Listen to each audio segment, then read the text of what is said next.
actually went around in Chennai in auto rickshaws to producers' office trying to convince them, let's do Iridi Sutru. The audiences are far more intelligent, unfortunately today, than the makers are. The moment you try to repeat your success, you're going to falter very badly.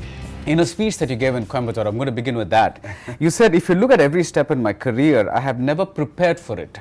I never imagined that this could happen. Can you explain that? Because when I look at your career, it doesn't look like something that, it looks like something like that's the opposite actually, like something that's been carefully planned. I think it's one of the extraordinary questions I've been asked. I stand by what I said in Coimbatore because however much I plan, right, I can't get Mani Ratnam to cast me on my debut film. Right. I can't get the kind of opportunities that I got right, working with the stalwarts of the country by planning it, right, by conniving to get them to work with me.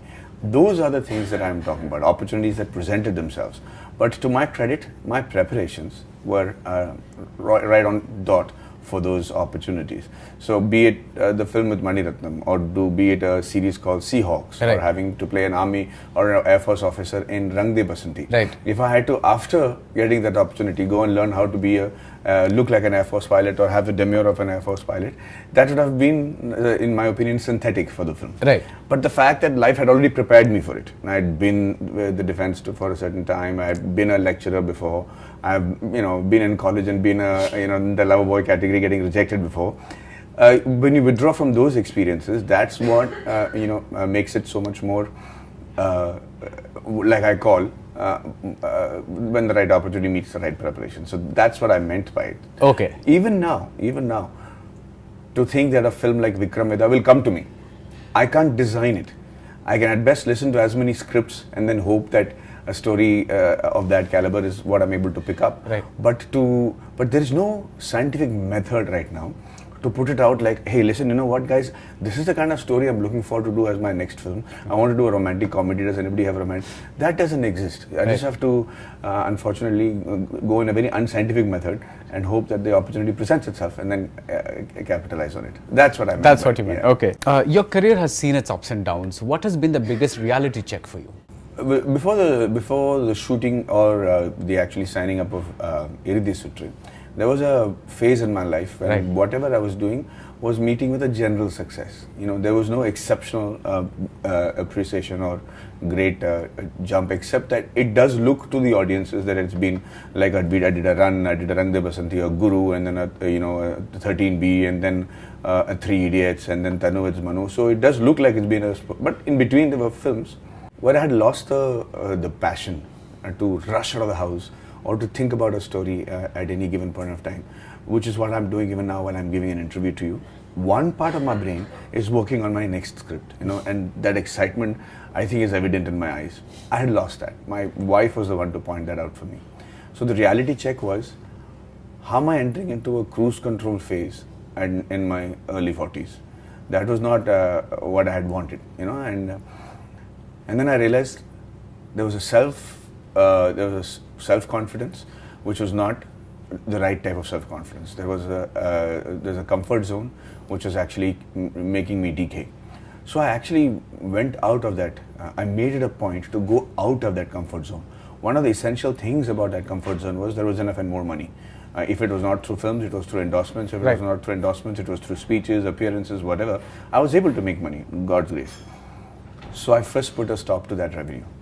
I said, okay, I'm not doing any films right now. I'm not going to be doing any more endorsements. I'm going to then see if I can get the hunger and the insecurity back. Some kind of rediscovery. Yeah, it was a controlled free fall.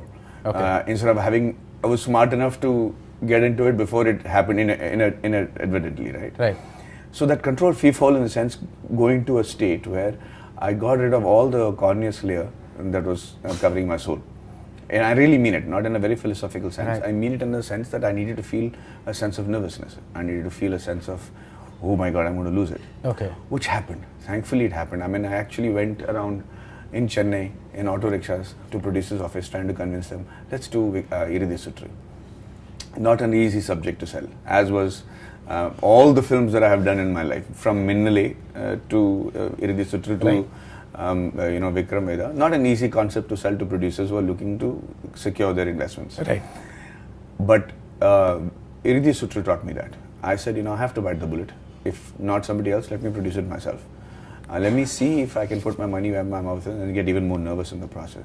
So that phase of 4 years, which I took off between 2011 to 2015, was the reality check of my life. And it really taught me a lot. Okay. I really wanted to get ahead of the curve, and I think I'm sort of there right now. You've begun to operate on the principle of quality over quantity, and that comes with its own set of risks. So, because every film has to count, because you're putting out fewer films, do you want to tell us a bit about that? Yeah, Bharadwaj, tell me, which actor can afford to do a film that doesn't count in today's day and world? Right. You could have a string of hits behind you and one film that you just did for the sake of friendship or money, and that brings you down, and suddenly your market value goes down to that. I'm not so much concerned about the market value. It's a 20%, 30% give or take in terms of the revenue and remuneration. Right. But falling from grace for the audiences that is so discerning today is the biggest risk you take. They're not ready to forgive you. Let me explain that. Practically in a place like Bombay, maybe slightly cheaper in Chennai, but in a place like Bombay, anybody who earns 20 to 25,000 rupees is the only one who can survive there. Right. With a decent, let us say I'm settling down lifestyle in Bombay. If he has to take his family of 4 to see a movie, it's a minimum expenditure of 4 to 5,000 rupees, right? Now that is a family decision. Be it my driver, be it a worker in a software company, whoever, it's a family decision. Like, whose film should I go and see today? This weekend there's an Amir Khan film releasing, a Shah Rukh film releasing, or a Akshay Kumar film releasing, or a Maddie's film releasing. The family has to say, let's go to see a Salman Khan film or an XYZ's film. And after much deliberation, they decide that the whole family will go and see a particular film or a particular actor's film, depending on the trailers. That investment of 5,000 rupees can either contribute to a phenomenal next 1 month of people talking about it being appreciated as a family for taking the right decision, or it could render either the husband or the wife into the doghouse saying, I told you, you're responsible for this. I told you, let's go see that guy's film, and that is among all the stress in the life, this is another big stress. Right. And that happens more so in Chennai, in Tamil Nadu, because we're more avid film watchers, and it happens over there. So if you contribute to that argument or loss of face, right, as I would like to call it, they're not ready to forgive you. What I mean by that is, they will actually make it a point to go back home, take that director apart in memes and in videos, and actually have ended up ruining people's career. I and you wouldn't do that film. It's not a nice film and a waste of time. I can afford to go because it's no skin off my back. Yeah. But if there is somebody who's had to go through a trauma for this, he's going back, he's taking out the director's interview, or he's taking out the actor's thing, and he's juxtaposing it with other, older films and making a complete meme that's become more popular than the film. Yeah. And we've been privy to things like that. Right. So you can't afford to have a one-off film right now. So quality over quantity is not a decision, it's a survival technique at this moment in every actor's life. And especially with the change, which we'll talk about, with the changing face of the audience, which are vastly and changing in quantum leaps in the last 5 years. So, how do you pick your films? Is it instinct, or would you say you have a finely honed script sense? Because let's talk about Chanda Mama Durke, which is a sci-fi film. The premise is very exciting because it's about the first Indian astronaut landing on the moon. So, is it like, do you say, oh wow, this looks like a great premise, let's do it? Or do you also have an instinct about the commercial viability of the film? See, commercial viability today is anybody's guess. Right. Okay, you could make a Tanu Edge Manu for 6 crores and make 70 crores out of it, or you could make a Vikram Veda for a minuscule amount of what the overall recovery is. And then you can't base your next film saying Vikram Veda earned 100 crores or let me do a film for 90 crores. That doesn't make sense. Right. So you have to be very sensible with the script and say work for the minimum return case scenario. How do I select my films has become an evolved decision in the last 4 years. So, be it Amazon Prime series, right, be it the kind of movies that I am doing, the first qualification that I do when I hear a script, I don't just jump to it and say, hey, great story, let's do it. It has to get my attention. First and the most important thing is, it should ring in with the state of mind that I am in my life right now. Okay. Are you able to understand what I'm saying? Like, how did Iridhi Sutra? Iridhi Sutra was in a frustration stage of my life, and I was actually frustrated. Okay. So and it rings true. That is something that I cannot control. Okay. But I could be in a really happy state and still choose to do a very sad film because maybe that is what my heart is seeking. Like, if too much happiness ho gaya, let's think of some sort of a balance, right? So that is a very important aspect that governs how I get attracted to a script. That I realize is left to chance. Right. The second things that tangible qualifications that I look for is, does this film's story render itself to the silver screen? Big criteria, which is, does it compel me when I make a trailer out of this or anything to go watch this on a Friday morning if I'm not a Madhavan fan? If I'm not an XYZ fan, does it compel me to say, you know what, I want to see this film on a Friday? Right. I want to see it on the screen. I don't want to see it on a Hotstar. I don't want to see it on a Wednesday the next week. I don't want to see it after the reviews.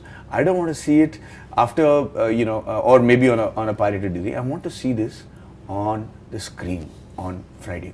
A great example of that would be a Marathi film called Sairat. Right. On the second day of its release, the pirated versions were all out, including on the YouTube. That film went on to recover more than 90 crores in Bombay itself. Right. Forget about the rest of the country. In Bombay itself. Which says that the public is very clear. If they think it is screen worthy, they will go watch it on the screen. So there might be many copies of Bahubali out or many copies of Vikram Vedha out. They went and saw it on the screen. What renders itself to the screen is, does it have the aspirational quality of seeing it in Brahmandam, which is like you see it and you're blown by larger than life characters. Right. They don't have to look superhuman. Arvi was another example. Very normal people with superhuman qualities. Right. Tanu Manu was something like that. Right. Vikram Vedha was something like that. You know, do the characters have something like that? Right. There are other films whose examples I don't want to give, which are successes. Right. But you make film for 2.5 crores and it makes 3.5 crores and 4.5 crores. It's still considered a super hit. Right. But it's not cinema worthy. It is not something that I would like to go and see on a Friday. Right. The moment that criteria is met, you can be sure that you won't have a disaster in terms of your initial recovery. Right. Which is a safety belt. The third thing is it best to do this as a feature film? Is it best to do it as a web series? Does it render itself to the long format? Am I hurrying it up by trying to make it into a film? Or am I trying to pull this subject, which actually just a 2-episode web series, into trying to make it into a film? Is there enough content for that? Right. So those are the criteria that I know scientifically that play an important part in me selecting a particular project. So Chanda Mama Durke, despite its grandeur, I can assure you that despite its grandeur of being the first thing on space, which sounds like a attractive thing, it has an amazing human story. Right. The people involved in that particular story are so based in reality today that you're actually taking it 10 years back and pulling the emotions out of the small towns from there and making it land on the moon. Right. That's the kind of character graph, story graph and growth graph that is there. So that's why I'm so excited about a film like that. So what about the Telugu film Sabyasachi that you're doing with Naga Chaitanya? What kind of decision goes into accepting something like that? Sabyasachi again is screen worthy. Okay. There is grandeur, there's grandness to it, and there is an intelligence to the script that is a prerequisite for films, right? Which it has, and it's a fun masala film that renders itself to what I call community watching. Okay.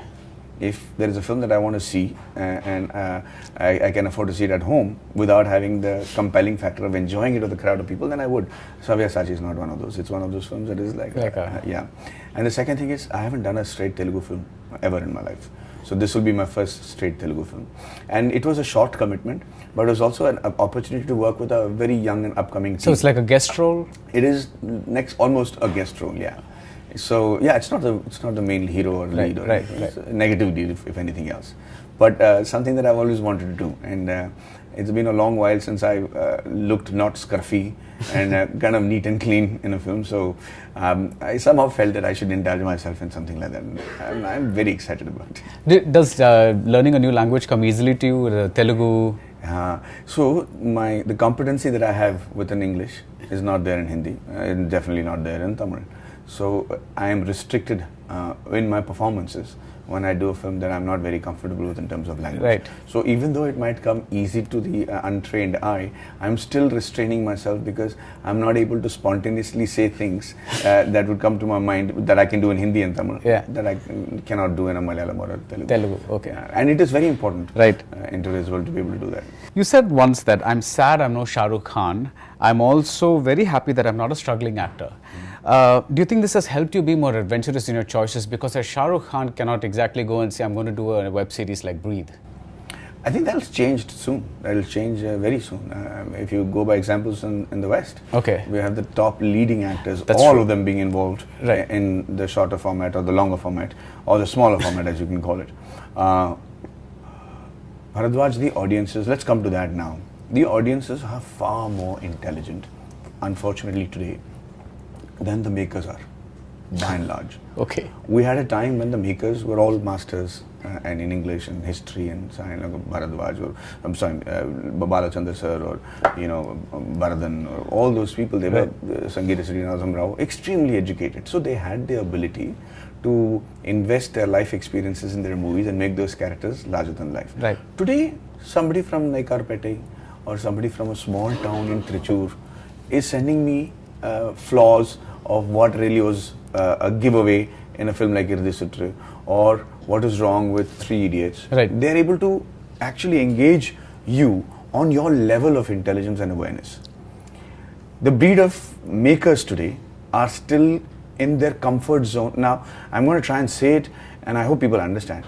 You always jump back to your comfort zone when things that you're trying out doesn't work out properly. Okay, so a lot of makers right now, finding the changing faces of the audience, are jumping back to their comfort zone, which is established by the people they worked with earlier and treated as mentors. Right? So for them to make a film as good as their mentor is good enough. Right. Which is not good enough for the audience today.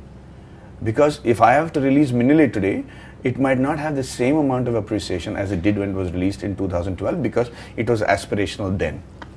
Those characters were aspirational then.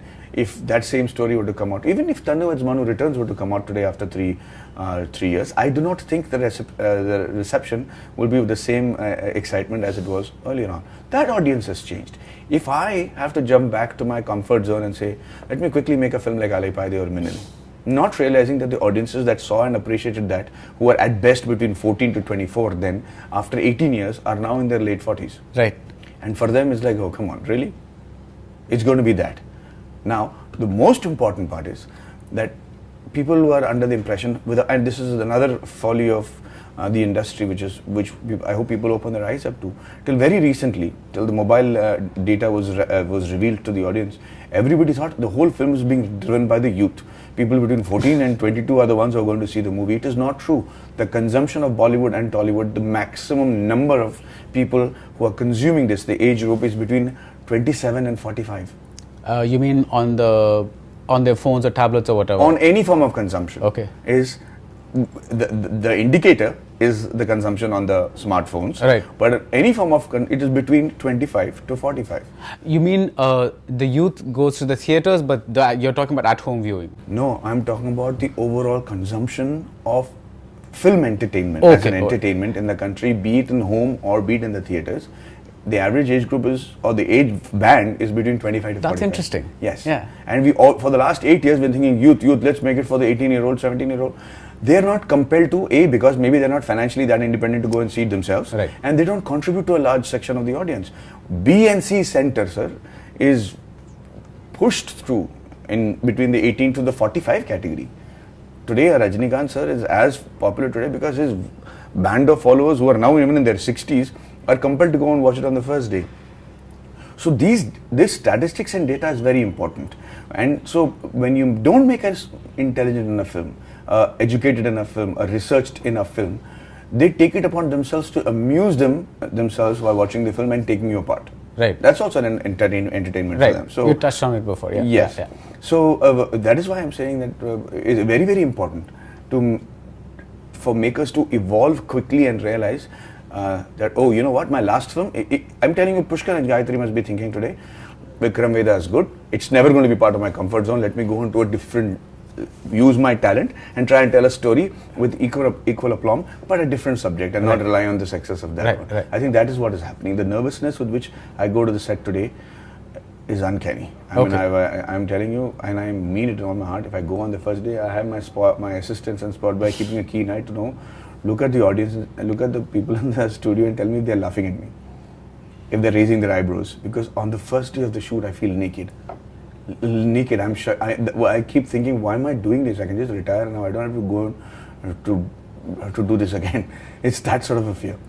Are you saying that it's not possible for people to aim to be a Shah Rukh Khan or a Rajinikanth anymore? Is that era gone? Absolutely not. Okay. But the path will not be the same. Okay, okay. The moment you try to repeat your success, you're going to falter very badly. You got to find your own. Yeah, so everybody has a model. And we were talking about it before the interview, right? When you were saying the success of Vikram Vedha surprised you. And the intent of the success. Right. I had no doubts about it. When we had done the film, in fact, the conversation that Sashi and I had a week before the release, like, Madi, romba complicated. It's I don't know if they will understand. I know A centers will get it, but B and C centers, I don't know, man. Should we put subtitles or should we, slow it down? I said, no, Sashi. I said, this is your insecurity speaking. When we started making either Irdhi Sutra or Vikram Vedha, we were always, I said, let's take a bet today. I'm telling you, this film will run more because of the desire to watch it the second time around, as opposed to saying that I did not understand it in the first place. And we actually took a bet. And I was very sure the BNC Center would actually go for it. What I'm saying is, Bharadwaj, as people who are soaked in the industry, we've already set a yardstick for ourselves with which we measure the competency of a film. If it is surprising you over and over again, that means your yardstick is off. It's off, yeah. It is our conditioning in the industry which is compelling us to believe that this might not run because our earlier experiences says so. Right. We are actually killing our instinct. When you're telling yourself that the film is good, but you're worried for the future, that is the first insecurity. That's a great time to tell ourselves that, remove the litmus test, let's find a new set of chemicals to test the contents of a film, which is happening over and over and over again. If you see it in Hindi, the reviewers who are seasoned ones are actually finding themselves at large right now because they don't seem to be able to predict the outcome. Right. And it is hitting it over and over again. What was it like working in a web series? Was it different? Was it the same process? So I thought, and made one of the big mistakes I made, I thought it's going to be a honeymoon. Because, I'm not worried about a Friday night or a Friday afternoon collection, nor am I going to be worried about a weekend collection. It's not going to impact mine. But I did not make allowances for the kind of commitment it involves and the capability of something like this becoming a success and what it can contribute to your career. Knowing Amazon, I know it'll get a proper release. Right. So I came in there in a huge comfort zone. My films had done well. Vikram Vedha I knew was going to be a fairly big hit. Irdhi Sutra had done well. There was a string of hits, so it won't be seen as somebody who's losing a film market and then switching on to television series for a career option. Right. But I had underestimated the hard work involved in it, actually, simply put. First of all, it's 8 episodes of 40 to 42 minutes each, which means we're talking about close to 380 to 400 minutes of content. Right. Unlike films, there has to be a continuum for over a period of 400 minutes as opposed to 120 minutes. What it basically means was, even the story was spectacular, it was just beautiful. It didn't render itself to screen, for sure, because I needed so much time to tell the story. It didn't have the ability to open up the frame to make it look. So I was very sure, web series content. That's a decision you made when you got the story? No, that was in my mind, and when I got the story, I knew that this story was right for a web series. Okay, so it didn't come to you as a web series? It came to me as a web series. Okay, all right. Yeah, I think the director wanted to make it as a film. All right. And our producer Vikram Malhotra convinced him and said it renders itself to the long format, let's do it that way. Okay. So when it came to me, it was web series, so I said, it fits the slot.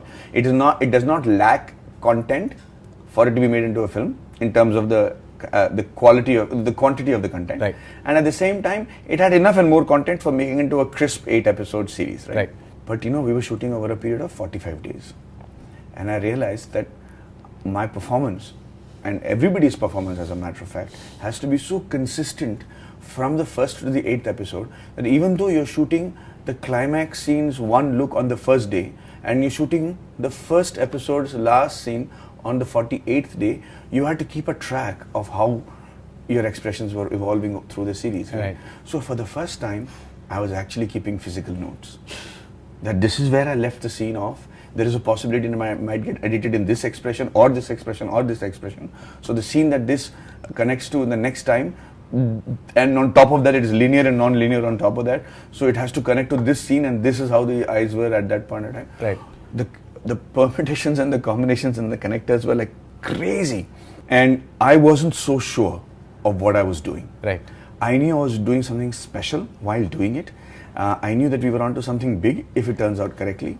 What I did not imagine is if it turned out perfectly, the way you'd imagine it, that will go to a completely different level. Right. So I don't want to be presumptuous and say it, but I'm going to say it anyways. I've already done it, always done it in my life. I haven't seen a series finale which is better than Breathe in any of my international web series that I have seen. Fantastic. Yeah, and when you see it, and I want you to see it as soon as possible, you will realize that you couldn't have designed it. You couldn't have designed it to have the kind of impact it did.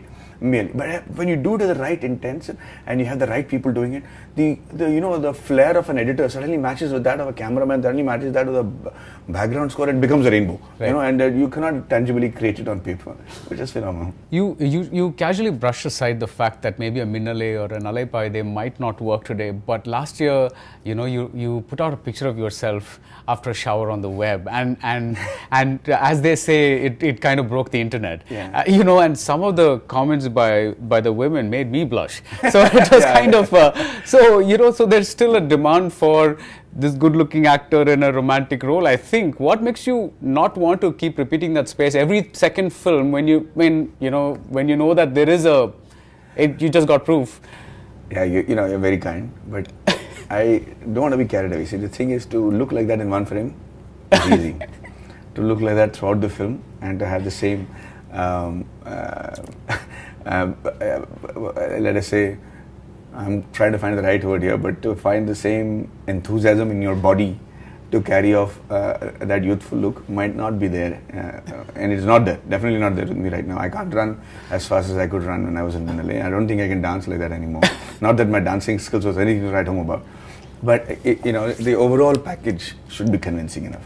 Yes, I do think that there is an opportunity for me to do romantic films now. I need to really look into romance. I've been dying to, but I did an ad film with Vidya Balan, and I thought Vidya Balan and I make a phenomenal pair because of the way we were in our age at that time. But that ad film did so well for us in 30 seconds that we used to do that. They did a series of that. Yeah. And after that, we could never do a film together because it was easy to maintain that level of intensity of romance for 30 seconds. But when we were getting a script, it was a totally different story. So as much as I would like to think that I am still Alaipai Minnale worthy, my intelligence tells me that do romance if you have to, by all means, but make it age appropriate, because that's what people will appreciate. Right. A couple of years ago, you said there was a huge difference between the Bollywood and the Tamil film industries. Do you think that's still the case? Yeah, I maintain that. Okay. Not having to point fingers or anything, it's not a blame factor, but the conditioning of the Tamil film industry did not allow makers and producers and investors to believe that films like Sala Khadu, Irdi Sutru, or Vikram Vedha are viable options. They were saying, let's make small films or let's make really big films. Right. But the Hindi film industry had been kicked so hard on their teeth in terms of almost being driven to bankruptcy with years that had done disastrous, quickly made them realize that the audiences have changed. It's very, very important for them to understand. So they started making the smaller films. Tannu Manu would never have gotten made if somebody like Vikram Malhotra didn't realize the potential of it. It had been rejected and was in the cans for a year and a half before we managed to get into the theatres. So Three Idiots changed all that. There were phases, if I may explain, take the liberty to do it. In 2002 roughly, there's a film like Dil Chahta and Lagan that came. And at that time, there were great directors who were ruling the roost.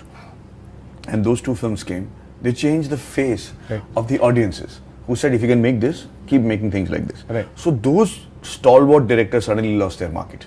Then there came another phase in 2005 and 2006 when films like Rang De Basanti and others came. Right. Then these guys who had come up during that time, the new era directors, after a period of 5 years, suddenly found themselves without relevant work, because now the next set of directors and audiences were ready.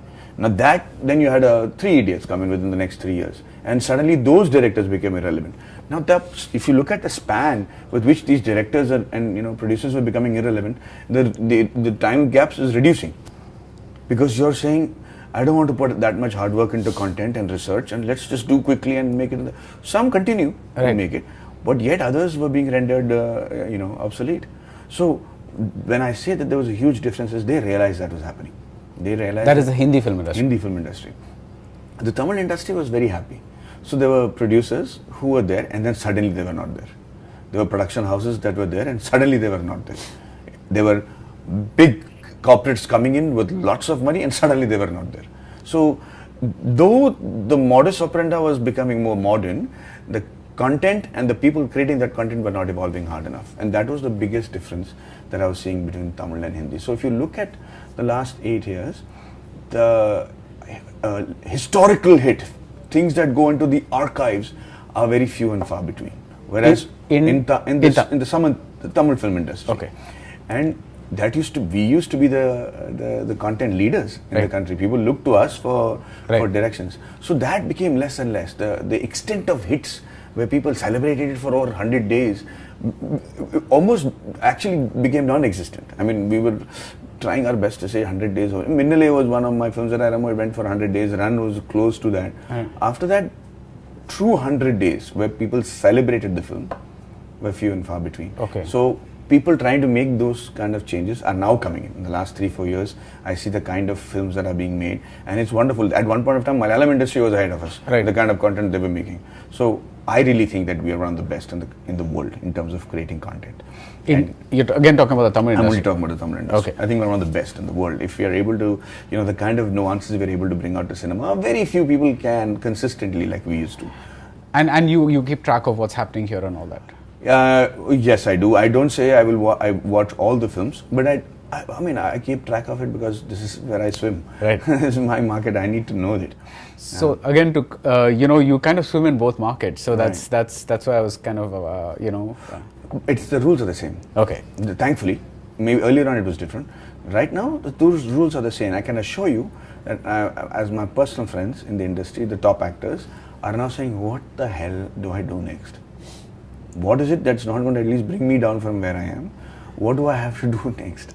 So that fear was not there to a great extent in the few years before this. And you're saying that's a good thing? It's the best thing that can happen. Your audiences are changing. Right. One guy who's yelling, whose father is yelling, or whatever, his son is like, why are you yelling like this? I can't handle the film. And then he's walking. I don't have 3 hours to waste. Right. And suddenly everybody like, oh, abdiya. So disasters of this magnitude did not exist earlier, which is what is happening right now. So it's a sure sign for us to change.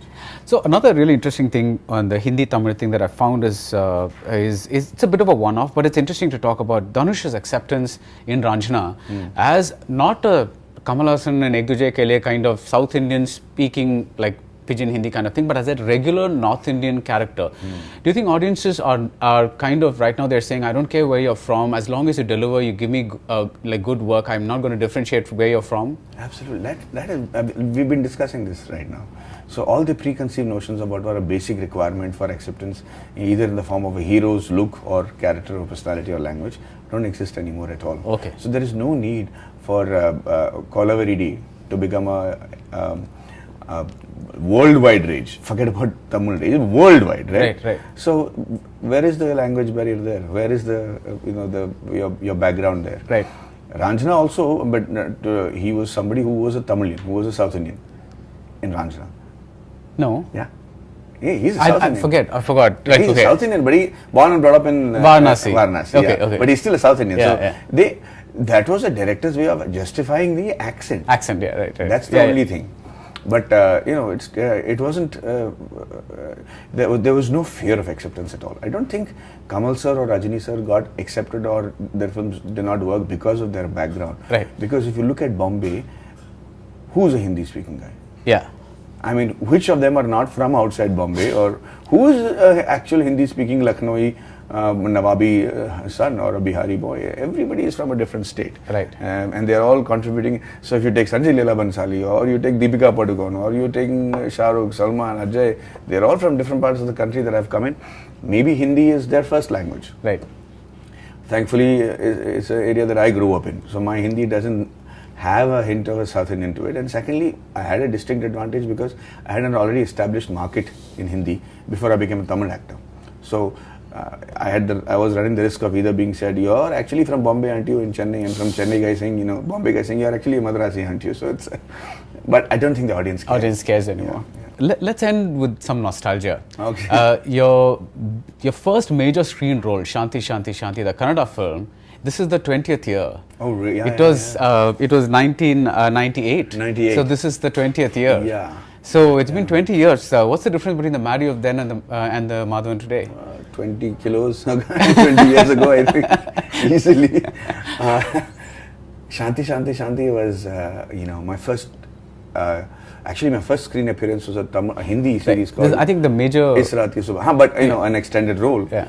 would have been in Shanti Shanti Shanti when Abbas was like a rock star. There was no fear of the outcome for me. And my life wasn't dependent on it. In fact, I think right up till Run, I didn't realize that my life depended on cinema. Okay. I always thought there's this, I'll do it while I can, fight the secondary revenue and move out, which is very strange. So if you ask me what is the most predominant memory of 18 years ago, I was always having this constant out-of-body experiences. I'm like, what, Mani Ratnam called me? Really? It's all amusement, okay? So when I was there in front of him, there was no fear.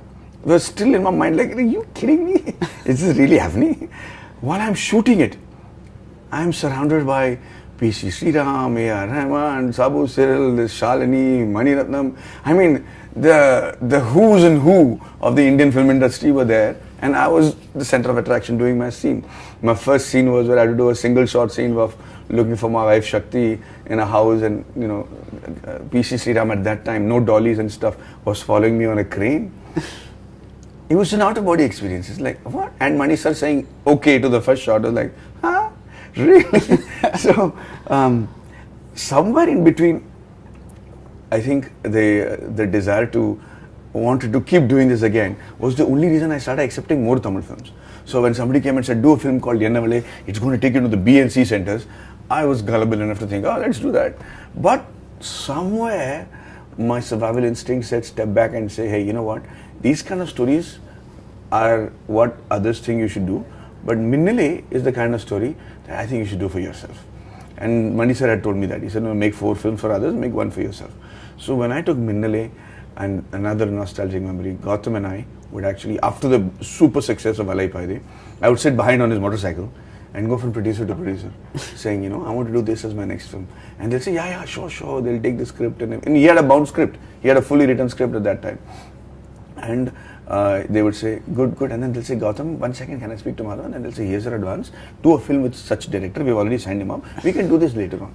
And I'm like, no, sir, please understand. I want to do it with Gautam. He's, we are able to speak the same language. I mean, nobody would agree till Dr. Murli came. And I distinctly remember this, sitting in his office, and we were talking on a table like this, and he said, who's the director? I said, he's agreed to do the film because he kind of somewhere believed in my ability.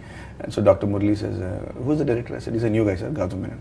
Who's the cameraman? I said, sir, new guy, sir, Rajshekhar. Oh, music director, a new gentleman by the name of Haris Jarraj. Art director, a new guy, sir, his name is Rajivan. Action, yes, a new guy, his name is Peter Haynes. Heroine, new girl, sir. You want to do all the experiment, So, and I could see his point because it was a completely new Anu, the costume designer, or I think she did part of it and part of it was done by Sunanda. Everybody was new, and they all became industry leaders over a period of time. Right. That was the beauty of that particular movie. So yeah, great nostalgic memories. 20 years, it doesn't feel that it's become any easier for sure. I'm driving a better car and I'm living in a better house. But I think in terms of fear for survival, it's far more than it was 20 years ago. You worked with many major filmmakers. I'm going to name 5 and ask you about some of the things that you learned from them. Let's begin with the obvious, Mani Ratnam. There is a demon-like commitment to his venture that I've never seen anybody else be. He's very well read. He's quiet, but he's intense. And one of the things that I learned about Mani sir is you can never prepare enough for a scene that you have to do with Mani sir. He finds the magic in the entire atmosphere that is somewhere between pure confidence and insecurity. And slight insecurity. So all the shots that he ever say okay to were the ones that I'm not so sure I've done correctly. Like there is somewhere I think must have lost it. There's an and you see that there is magic in that. I would prepare the scene completely and work it out to the pixels in terms of how I want to do it, and it's too synthetic. So that is one thing about him that I will never forget. He's a driven man, and you don't know what will suddenly be the reason for his being motivated. That's something that you've imbibed as well? It's very difficult to imbibe. It's a quality that you can only admire and hope to reach. Very difficult for us to be in. He's just let's look at the obvious, tangible quality. The kind of genres that he's achieved success in, from a Trida to a Roja to a Nayakan to an Anjali, that's the kind of genres that no director in the world has managed to find an expertise in. And that is Mani Ratnam. His overall knowledge and understanding of human beings is phenomenal. Anand L. Rai. Oh, he's another sponge. He's very, very, very good with artists. Anand Rai's set is always a pleasant party to go with. There is no stress. Nobody's yelling and screaming and making things happen and out of place. He handles disaster in a different manner than those who are driven. You mean Mani Ratnam yells and screams? Oh, Mani sir is a different beast on the set, for sure. Oh, anybody who's been to work with him will know. He's anything but the quiet demure that he presents in an interview. And people are scared, paranoid. And with good reason too. I mean, he produced results like that. With Anand Rai, it's exactly the opposite. With Raju Rani, it's exactly the opposite. Right. So with actors, for instance, Anand Rai is exceptional. He will never micromanage your acting, or he will not even give you a general direction. He just talks to you and he gives you a hint, and if you're smart enough, and he will only select people who are smart enough to understand him, and if you're going wrong, he'll just tell you some things and you'll realize that it's a general conversation, but it has a great relevance to the shot that you're going to do next. And you have to be, that's a nice game that he plays, which is, I mean, I'm realizing that as I say, I tell you this right now, but you'll be sitting there talking about some irrelevant subject and you'll say, but sometimes, it's just enough to feel the presence, you'll just say, you don't have to even, and it's only, is he talking about what I will do in the next scene? Maybe, and they go back and do it and it works out, Right. And I realize that he does that on a consistent level, so very, very charming set to be in. So yeah, for me, it's something that I look forward to. Rituparna Ghosh, with whom you did just one film, Sunglass. See, it was a very brief appearance and brief association. I knew he was trying hard to reach back and grab what he had managed to do earlier. There was a sort of fear that he was not being committed enough to the project. In fact, while he was doing ours, he was also doing another film with Amitabh Bachchan. Right. So I wasn't expecting a director of his caliber to be able to split himself completely in doing 3 other projects at the same time. So there was a little bit of worry as far as I was concerned. But I could make out that he's a phenomenal filmmaker. He's just, as a director, he was right up there. Right. But I think it was also just a few years before, 3-4 years before he passed away. Yeah, it was a sad thing. Yeah. Rajkumar Hirani, you mentioned a bit about him. One of those guys who prepares the script and the process of filmmaking right down to the last details. All this T's are crossed and the I's are dotted. There is no... so to synopsize Raju Hirani for you, in all his 5 films, there has never been a deleted scene. Wow. Yeah. So if you go to the DVDs, they'll never find deleted scene because we never shot. Right.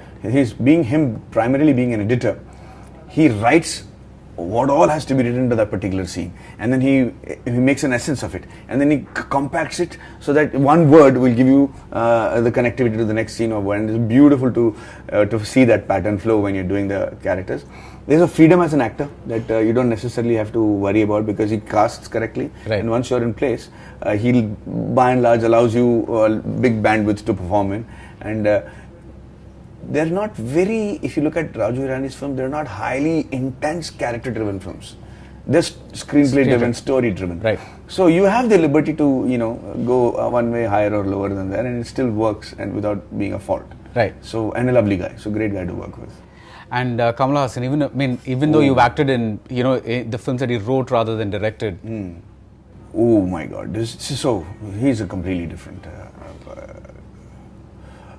power of knowledge, a powerhouse of knowledge as I would call it.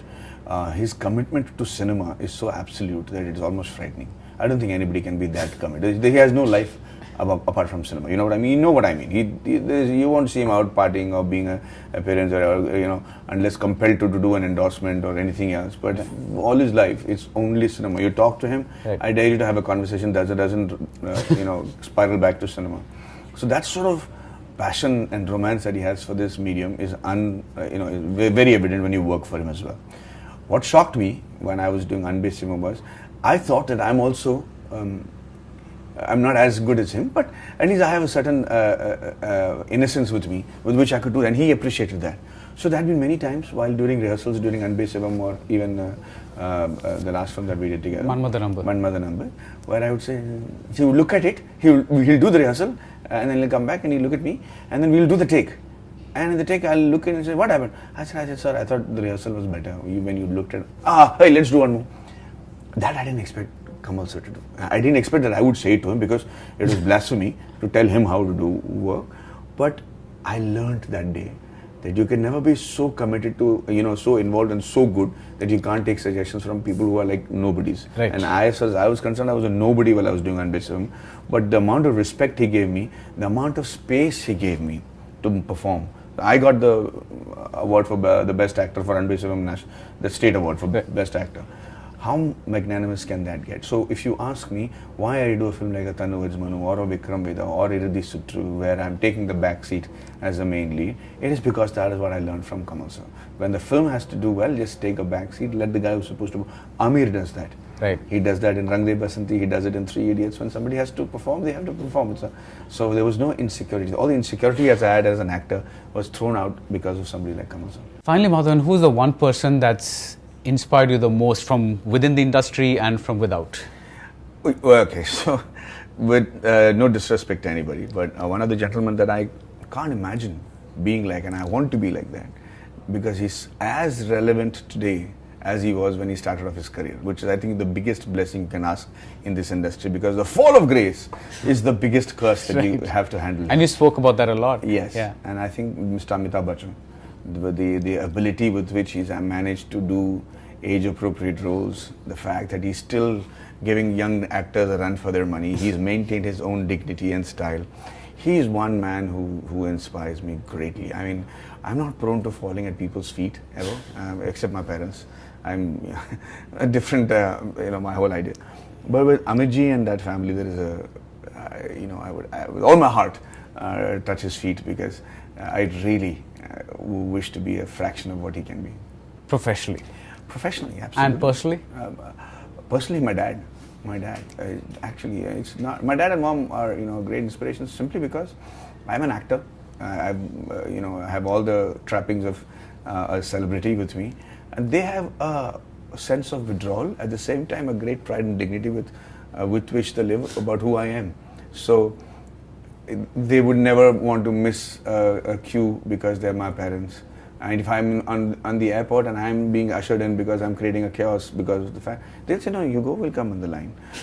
He will never take, I can't buy him a car, I can't buy him, my mother will not take jewelry. They're very happy and content, you know. And I hopefully at that age, if I'm able to live with that level of contentment, I'd consider myself extremely successful. Fantastic, and all the best for Breathe. Thank you. Yeah, thanks. Hey guys, this is Madhavan, and if you like this conversation, please subscribe to Film Companion South.